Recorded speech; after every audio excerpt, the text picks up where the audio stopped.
आप सब। चलिए फ्रेंड, आज हम लोग स्टार्ट करते हैं अपना करंट अफेयर्स जो वीकली सीरीज़ है हमारी। तो उस सीरीज़ में 27 फ़ेब 2023 से लेके 5 मार्च 2023 तक का करंट अफेयर्स हम लोग डिस्कस करेंगे। और चूंकि फ्रेंड ये हमारा करंट अफेयर्स हर एग्ज़ाम के लिए है, जैसा कि हमने मेंशन भी किया है, कुछ मेंशन किए हैं कुछ नहीं किए हैं। खासकर ईपीएफओ का भी एग्ज़ाम आ गया है, तो ईपीएफओ वाले भी अच्छे से इसको फॉलो कर सकते हैं। तो चलिए बिना देर किए स्टार्ट करते हैं। फ्रेंड, पहला है हमारा नेशनल साइंस डे। ये कब मनाया जाता है फ्रेंड? ये 28 फरवरी को मनाया जाता है। एक्चुअली क्या है, जो हमारे इंडिया के फिजिसिस्ट थे, भौतिक विज्ञान शास्त्री कह सकते हैं, सीवी रमन साहब, उन्होंने 1928 में एक डिस्कवरी की थी। मतलब स्कैटरिंग ऑफ लाइट, अपने काम जो उनका वर्क था स्कैटरिंग ऑफ लाइट, उसमें उन्होंने एक इफेक्ट की डिस्कवरी की थी। उसी डिस्कवरी को रमन इफेक्ट नाम दिया गया। ठीक है फ्रेंड। तो इनको 1930 में सीवी रमन साहब को नोबेल प्राइज़ से भी नवाजा गया 1930 में। और 1986 में इंडियन गवर्नमेंट ने 28 फरवरी को नेशनल साइंस डे डिक्लेयर किया। तब से अब तक मनाया जा रहा है और आगे भी मनाया जाता रहेगा। थीम क्या है फ्रेंड, इसकी जान लेते हैं 2023 की इस बार। Global science for global wellbeing. मतलब पूरे विश्व के लिए जो विज्ञान है वो सभी के लिए, विश्व के सारे लोगों की भलाई के लिए। ठीक है फ्रेंड।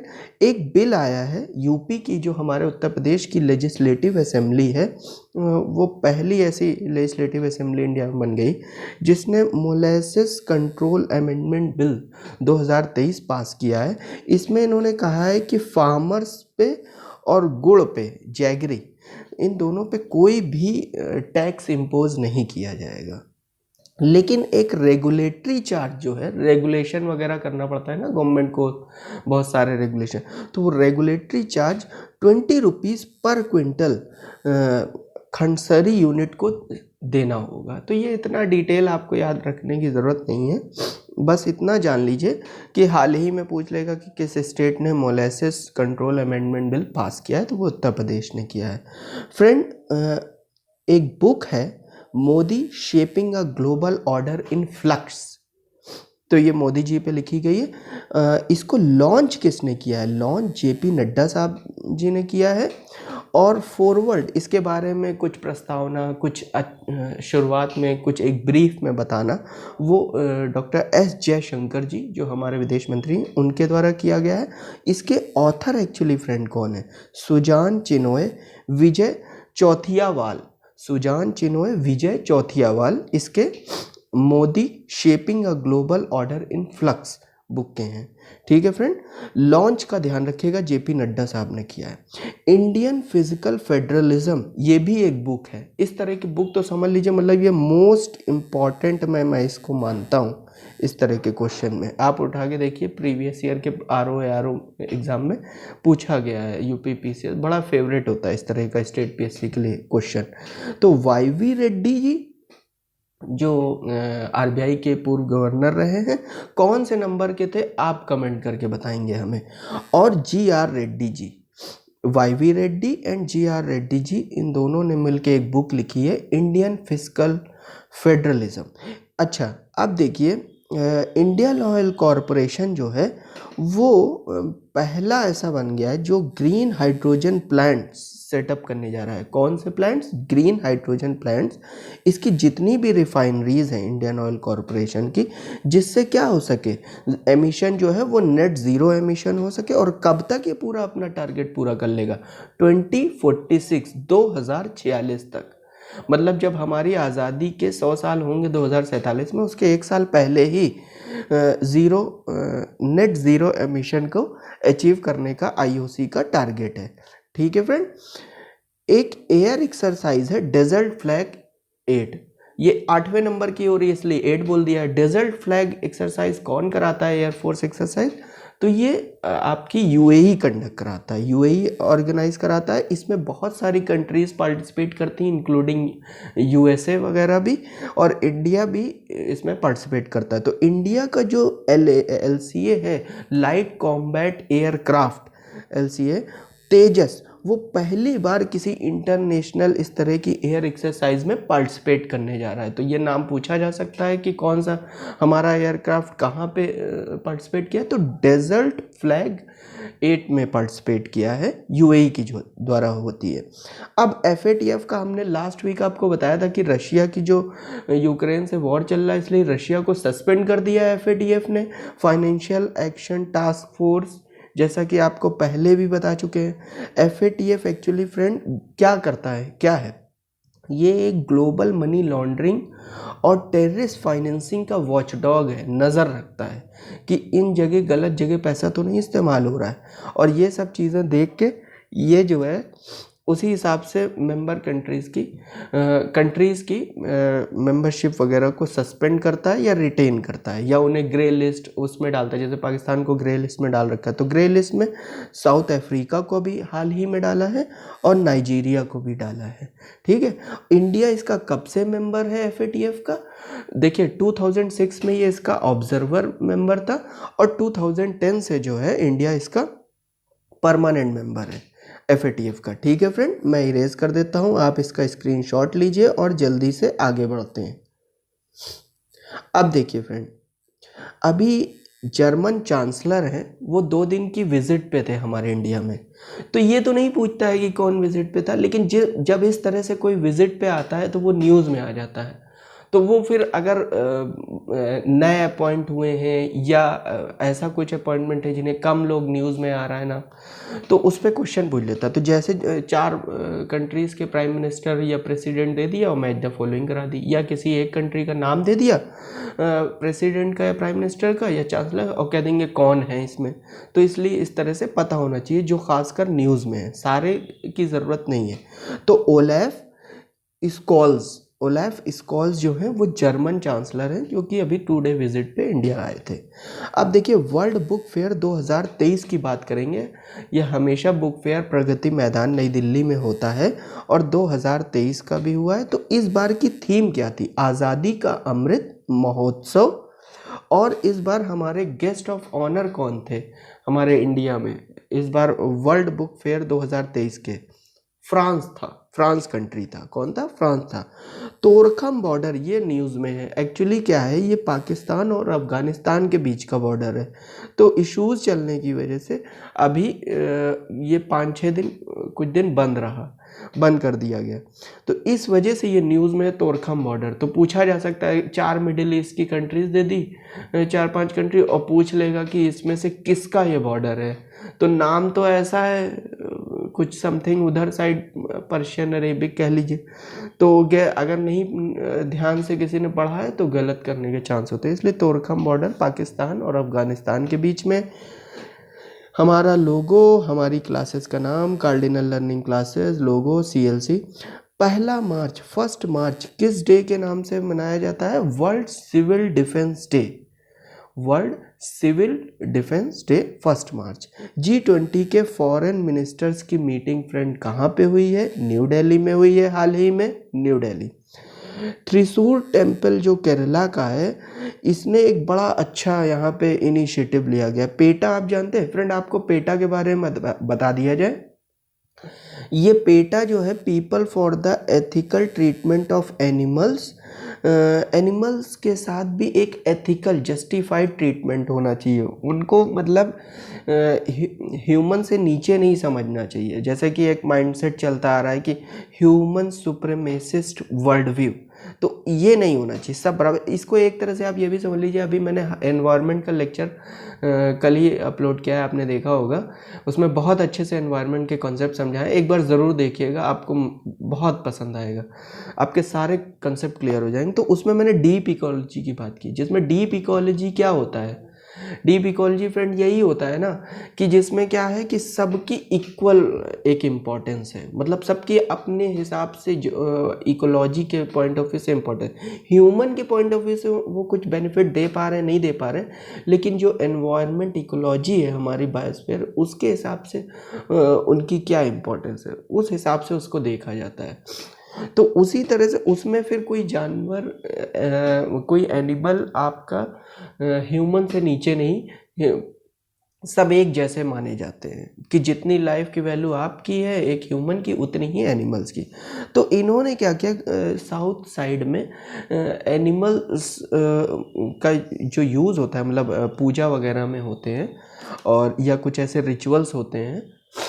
तमिलनाडु में एक रिचुअल होता है, आप बताइएगा, जिस पे सुप्रीम कोर्ट ने बैन लगाया था और फिर उसको फिर उस पे गवर्नमेंट ने कुछ एक्ट वगैरह लॉ बना के फिर उसको परमिशन दे दी। कमेंट करके बताइएगा वो कौन सा है। तो उसमें भी एनिमल का यूज़ होता है और एनिमल के साथ ही वो रिचुअल कंडक्ट किया जाता है, और एक प्ले टाइप का होता है जिसमें क्रूएल्टी भी कही जाती है कि ऑर्गेनाइजेशंस ऑब्जर्व करते हैं कि क्रूएल्टी हो रही है, इसलिए उसको रेस्ट्रिक्ट करने की कोशिश की जाती है। तो पेटा क्या है, देखिए फ्रेंड, एक्चुअली ये क्या है, 1980 में बना था ये ऑर्गेनाइजेशन, नॉरफॉक वर्जीनिया के, यूएसए का वर्जीनिया एक स्टेट है, 50 स्टेट है यूएसए में, तो वहाँ का एक वर्जीनिया स्टेट है, वहाँ पे नॉरफॉक जगह है जहाँ पे पेटा का मतलब सब हेडक्वार्टर वगैरह कह सकते हैं, पेटा का इस्टेब्लिशमेंट है पूरा का पूरा। तो ये क्या है, ये लार्जेस्ट एनिमल राइट्स ऑर्गेनाइजेशन है पूरे वर्ल्ड में, ORG शॉर्ट में लिख दिया है, और ये 1980 में फाउंड हुआ था। इसने क्या किया है, जो केरला का एक टेम्पल है, थ्रिसूर टेम्पल, वहाँ पे एलिफेंट का यूज़ होता था, तो इसने क्या किया, एक रोबोटिक एलिफेंट का उद्घाटन करते हुए एक तरह से ये रिचुअल्स के लिए गिफ्ट कर दिया। किसको? थ्रिसूर टेम्पल को, कि ये लीजिए, अब आप लाइव एनिमल के बजाय इस रोबोटिक एलिफेंट का यूज़ कीजिए। तो देखिए कितना अच्छा इनिशिएटिव पेटा ने लिया है। अब देखिए डोमोरा पत्थर, ये क्या है, आसाम के कामरूप में है, ये नॉर्थ ईस्ट का पहला कंप्रेस्ड बायोगैस प्लांट अनवेल किया गया है। क्या है? डोमोरा पत्थर, कामरूप के पत्थर नहीं सॉरी पठार, वो इंग्लिश में लिखा है तो पत्थर पढ़ रहे, सॉरी डोमोरा पठार, पठार प्लेट्यू। तो डोमोरा प्लेट्यू कहाँ है ये पूछा जा सकता है, क्योंकि यहाँ पे जो है पहला कंप्रेस्ड बायोगैस प्लांट अनवेल किया गया है, इस वजह से नॉर्थ ईस्ट का ये पहला है। तो ये पूछा जा सकता है ये कहाँ है, किस स्टेट में है, तो आसाम में है, डोमोरा पठार, कामरूप। फीफा अवार्ड्स बहुत न्यूज़ में रहा 2023। एक बार फिर से आपको बताना चाहेंगे कि जो अर्जेंटीना के लायनल मेसी हैं उन्हें बेस्ट मेंस फुटबॉलर माना गया है, और स्पेन की जो एलेक्सिया पुटेलास, ये जो है इनको बेस्ट विमेन फुटबॉलर कंसीडर किया गया है। ठीक है फ्रेंड, अगला हम लोग चलते हैं फैब4, चिप4, चिप अलायंस। ये एक चिप से रिलेटेड कुछ अलायंस है। चिप किसकी? सेमीकंडक्टर की चिप्स होती हैं। तो वर्ल्ड के जो टॉप प्रोड्यूसर है सेमीकंडक्टर्स के, तो उनका एक अलायंस हुआ है। तो कौन कौन है, आप खुद भी गेस करोगे तो गेस कर सकते हो, लेकिन फिर भी इसको अच्छे से पढ़ लीजिए, दिमाग में रखना है कि कौन सी इन चार कंट्री। जब इस तरह के छोटे कोई ग्रुप होते हैं ना, तो वो चार सब पता होना चाहिए, 3 का, 4 का, 5 का, 7 का, इनफैक्ट G7 टाइप का। तो उसमें क्या है, कंट्री पूछ लेते हैं कि कौन सी है कौन सी नहीं है। तो US तो आपको पता ही है, एडवांस है काफ़ी टेक्नोलॉजिकली। जापान है, जापान के पड़ोसी ताइवान है, और ताइवान इधर ही साथ में साउथ कोरिया। ये चारों टेक्नोलॉजिकली काफ़ी एडवांस कंट्रीज़ हैं। तो ये चारों का सेमीकंडक्टर एक अलायंस है, चिप4, फैब4 या चिप अलायंस नाम से। ठीक है, US, Japan, Taiwan, South Korea. 7वीं धम्म कॉन्फ्रेंस 2023 फ्रेंड हुई है। किसने इनॉग्रेट किया? हमारी प्रेसिडेंट द्रौपदी मुर्मू जी ने किया है। कहाँ पे किया है, ये सबसे बड़ी बात है, इम्पोर्टेंट बात है। भोपाल में किया है। जो पूछा जाएगा 7वीं धम्म सम्मेलन 2023 कहाँ पे हुआ है? भोपाल में हुआ है। 3 मार्च वर्ल्ड वाइल्ड लाइफ डे के नाम से मनाया जाता है। किस नाम से फ्रेंड? 3 मार्च वर्ल्ड वाइल्ड लाइफ डे। ठीक है फ्रेंड, मैं इरेज कर देता हूँ, आप जल्दी से स्क्रीनशॉट लीजिए। आगे चलते हैं बिना देर किए। हाँ, तो अब हम आ गए। देखिए जो क्वाड कंट्रीज़ हैं ना, इंडिया, यूएस, जापान, ऑस्ट्रेलिया, आपको पता ही होगा, ये चारों याद होने चाहिए, पता ही होंगे, इनफैक्ट एग्जाम्स में भी पूछा जा चुका है। तो ये जो क्वाड कंट्रीज़ के जो फॉरेन मिनिस्टर की मीटिंग हुई है अभी 2023 में, हाल फिलहाल में, वो कहाँ पे हुई है फ्रेंड? वो न्यू दिल्ली में हुई है, पूछा जाएगा। कहाँ पे हुई है? न्यू दिल्ली में हुई है। अच्छा देखिए, एक पॉटर प्राइज़ है जो कोविड-19 के मैनेजमेंट में दिया गया है। इंडिया की किस मिनिस्ट्री को दिया गया है? कोविड-19 का management after all health ministry ही कर रही होगी, तो union health and family welfare ministry को पोल्टर प्राइज़ दिया गया है। ठीक है फ्रेंड। अब देखिए, नागालैंड एक स्टेट है, ट्राइबल डोमिनेंट स्टेट है नागालैंड, नॉर्थ ईस्ट का, हमारे अरुणाचल प्रदेश के नीचे आता है, एकदम बॉर्डर में। फ्रेंड ये किस कंट्री के साथ बॉर्डर शेयर करता है, वो भी आप ज़रा बताइएगा कमेंट करके। इस यहाँ पे पहली वुमेन इलेक्ट हुई हैं एमएलए के तौर पे, मतलब कितने हैरत की बात है। वैसे तो वहाँ 2 इलेक्ट हुई हैं, लेकिन पहली वुमेन जो हैं वो, उनका नाम इम्पोर्टेंट बन जाता है, हेकानी जखालू। हेकानी जखालू, क्या? हेकानी जखालू नागालैंड की पहली विमेन इलेक्ट हुई हैं। ठीक है फ्रेंड, आगे चलते हैं। नाम से आप गेस कर लेंगे नागालैंड की हैं। अच्छा देखिए, अभी एक हिस्टोरिक वर्डिक्ट दिया है सुप्रीम कोर्ट ने, क्या गज़ब का दिया है। जो गवर्नमेंट का जो डोमिनेंस था ना, अभी तक गवर्नमेंट की जो एक मोनोपोली थी ना अपॉइंटमेंट में, गवर्नमेंट जिसको रिकमेंड कर देती थी प्रेसिडेंट जी, एज़ पर द कॉन्स्टिट्यूशन जो उनकी ड्यूटी है वो अपॉइंट कर देते थे। अब गवर्नमेंट की मोनोपोली को सुप्रीम कोर्ट ख़त्म करते हुए सीईसी जो चीफ इलेक्शन कमिश्नर हैं और इलेक्शन कमिश्नर्स हैं, इनके अपॉइंटमेंट में एक पैनल बना दिया 3 मेंबर का, और कहा यही 3 मेंबर जिसको रिकमेंड करेंगे प्रेसिडेंट जी को, उन्हीं को अपॉइंट करना होगा। कौन कौन? एक प्राइम मिनिस्टर तो हैं ही, ये आप समझ लीजिए, गवर्नमेंट के मेन एसेंशियल पार्ट होते हैं, बिना उनके कैसे।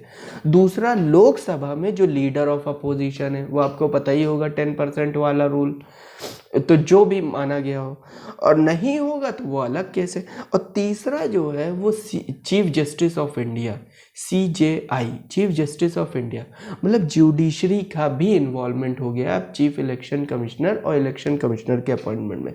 कितना इम्पॉर्टेंट डिसीज़न है, मतलब इसको बहुत अप्रिशिएट करना चाहिए फ्रेंड। इस तरह से डेमोक्रेसी और स्ट्रांग होती है। तो ये पैनल अपॉइंट किया जाएगा। ठीक है, CAC, और इनका ये मैंने बता दिया कौन कौन। अभी सुप्रीम कोर्ट ऑफ इंडिया का वर्डिक्ट है, उसके सुप्रीम कोर्ट ऑफ इंडिया ने कहा हाँ ये तब तक है जब तक पार्लियामेंट कोई लॉ नहीं बना देती इस पर। पार्लियामेंट कोई लॉ ले आए और बना दे, उसके बाद वो लॉ चलेगा। लेकिन जब तक पार्लियामेंट इनके अपॉइंटमेंट पे कोई लॉ नहीं बनाती, तब तक इसी तरह अपॉइंटमेंट होंगे अब CEC और AC के। ठीक है फ्रेंड। नासा का जो स्पेस एक्स क्रू 6 मिशन है, स्पेस एक्स क्रू 5 तक पहले जा चुके हैं, अभी 6 मिशन है, ये इंटरनेशनल स्पेस स्टेशन के लिए तो नासा का है। बस इतना पता होना चाहिए, इसमें कुछ खास बनता नहीं। अब देखिए, जो एशिया की सबसे लंबी साइकिल रेस अभी शुरू हुई है, कहाँ पे हुई है? जम्मू कश्मीर के श्रीनगर में। बहुत इंपॉर्टेंट है, एशिया की सबसे लंबी साइकिल रेस जम्मू कश्मीर के श्रीनगर में। इंडिया का पहला एयर कूल्ड कंडेंसर ये इंस्टॉल किया गया, किसके द्वारा? आप बताइए, ये पूछ लेगा किसके द्वारा? NTPC के द्वारा। NTPC जो संस्था है उसके द्वारा, PSU के द्वारा एयर कूल्ड कंडेंसर इंस्टॉल किया गया। Super critical thermal power plant है जो कमीशन किया गया है। कहाँ पे? जगह बहुत इंपॉर्टेंट हो जाती है, झारखंड में। कहाँ पे? झारखंड में। इंडिया का पहला गवर्नमेंट मदर मिल्क, ये जो बेचारे अनाथ बच्चे होते हैं ना, ऑर्फन चिल्ड्रन, इनके लिए पहला मदर मिल्क बैंक खोला गया है गवर्नमेंट का। प्राइवेट तो होंगे ही, लेकिन गवर्नमेंट की तरफ से पहला खोला गया। कहाँ पे? उत्तराखंड के देहरादून में। ठीक है फ्रेंड। ऑस्ट्रेलिया के जो एजुकेशन मिनिस्टर हैं वो अभी हाल ही में इंडिया में विजिट पे थे। तो ये इंपॉर्टेंट क्यों हो जाते हैं, बहुत सारे लोग विजिट करते हैं, ये क्यों इंपॉर्टेंट हो जाते हैं? ये इंपॉर्टेंट फ्रेंड इसलिए हो जाते हैं, इनका नाम इंपॉर्टेंट हो जाता है, पूछ सकते हैं, जैसन क्लेयर। अभी ये पूछ सकता है कि कौन थे जो अभी हाल ही में 2 दिन की विजिट पे थे। चूँकि देखिए कई तरह से एक इवेंट होती है तो उससे कई तरह के क्वेश्चन बनने के चांस होते हैं। एक तो ये भी पूछ सकता है, डायरेक्ट दे सकता है कि जैसन क्लेयर किस कंट्री के एजुकेशन मिनिस्टर थे जो इंडिया विजिट किए, ऑस्ट्रेलिया के थे। या कह देंगे ऑस्ट्रेलिया के अभी हाल ही में एजुकेशन मिनिस्टर 2 दिन की विजिट पे थे इंडिया में, उनका नाम क्या है, जैसन क्लेयर। अब ये पूछने के बाद ये इंपॉर्टेंट इसलिए है कि जो गुजरात का गिफ्ट सिटी है ना, वहाँ पे ऑस्ट्रेलिया की 2 यूनिवर्सिटीज़ का कैंपस बनने जा रहा है, समझ रहे हैं, डियाकिन और वोलोंगोंग, डियाकिन और वोलोंगोंग। एक फ्रेंड गुजरात का आपको बताना चाहूँगा, ये जो गिफ्ट सिटी है ना, ये एक तरह का स्मार्ट सिटी बनेगा और ये जो है बिजनेस डिस्ट्रिक्ट है एक तरह से। ये गुजरात जाएंगे, साबरमती रिवर के नियर बाई, उसके कोस्ट पे, वहीं पे ये डेवलप किया जा रहा है, कंस्ट्रक्ट किया जा रहा है, Gujarat international finance tech city. इसका फुल फॉर्म याद रखिएगा, गिफ्ट सिटी का फुल फॉर्म क्या है, G for Gujarat, I for international, F for finance, tech, T for tech city. ठीक है फ्रेंड, चलिए अब बिना देर किए इस आगे बढ़ते हैं। और ये रहा हमारा एंड लास्ट। देखिए जल शक्ति अभियान, वो तो आपको पता है चल ही रहा है, उसमें एक कैंपेन लॉन्च किया गया, कैच द रेन 2023। ये प्रेसिडेंट द्रौपदी मुर्मू जी के द्वारा लॉन्च किया गया है। कहाँ पे, नई दिल्ली में। और इसकी थीम क्या है, source sustainability for drinking water, source sustainability for drinking water. Friend I hope you all enjoyed the session. Happy Holi और अच्छे से सेलिब्रेट कीजिए। और आई होप आपके लिए ये होली बहुत अच्छी साबित हो आप सभी फ्रेंड्स के लिए। Thank you very much. Like share and subscribe कर